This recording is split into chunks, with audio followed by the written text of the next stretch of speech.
এখন যদি কোনো বিধর্মী আপনাকে সালাম দিয়ে বসলো, আসসালামু আলাইকুম ওয়া রাহমাতুল্লাহ, মুসলমানদের দিকে শিক্ষা বলছে, তো সে এই সালাম দিল, তা আপনি একটা তো উত্তর দিতে হবে, দিবেন না একটা উত্তর?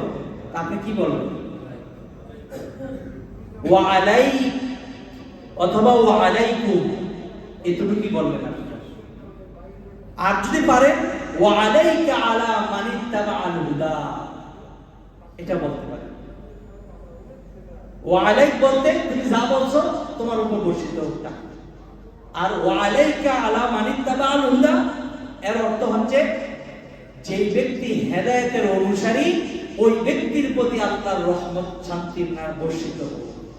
এখন সে যদি হেদায়েতের অন্বেষণকারী হয়ে থাকে তাহলে তার প্রতি শান্তি বর্ষিত হবে, আর যদি সে হেদায়েত অনুসারী না হয় তাহলে তার উপর শান্তি বর্ষিত হবে না।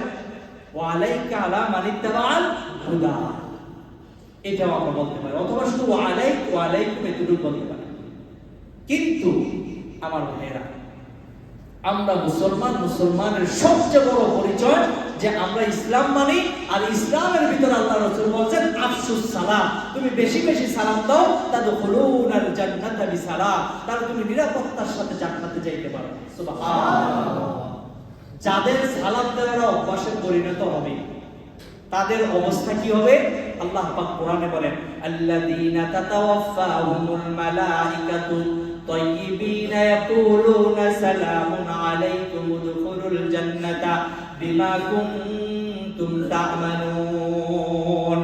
এই আয়াতের অর্থ হচ্ছে আল্লাহ রাব্বুল আলামিন বলেন, যারা বেশি বেশি সালাম দেয় তাদের এই সালামের কৃতকর্মের কারণে কাল কিয়ামতের ময়দানে আল্লাহ রাব্বুল আলামিন হাসরের মাঠে তাদেরকে সালাম দিয়ে বলবেন, তোমরা তোমাদের কৃতকর্মের কারণে অর্থাৎ বেশি বেশি সালাম দেওয়ার কারণে নিরাপত্তার সাথে জান্নাতে চলে যাও। বলেন সুবহানাল্লাহ।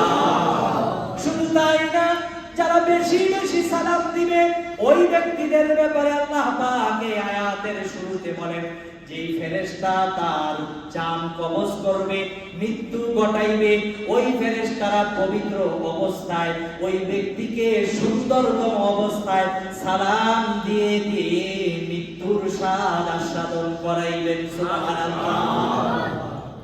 ওয়াল মালাইকাতু ইয়াদখুলুনা আলাইহিম মিন কুল্লি বাব, কাল কিয়ামতের ময়দানে যেই ব্যক্তিরা বেশি বেশি সালাম দিবে ওই ব্যক্তিদেরকে স্বাগতম জানানোর জন্য জান্নাতের প্রতিটা দরজার ভিতরে ফেরেশতারা দাঁড়ায়া দাঁড়ায়া বলবেন, আপনারা দুনিয়ার মধ্যে বেশি বেশি সালাম দিতেন, আল্লাহর নির্দেশে আমরা আপনাদেরকে আজকে সালাম দিয়ে জান্নাতের মধ্যে প্রবেশ করাচ্ছি। আসসালামু আলাইকুম ওয়া রাহমাতুল্লাহি ওয়া বারাকাতুহু। বলেন সুবহানাল্লাহ।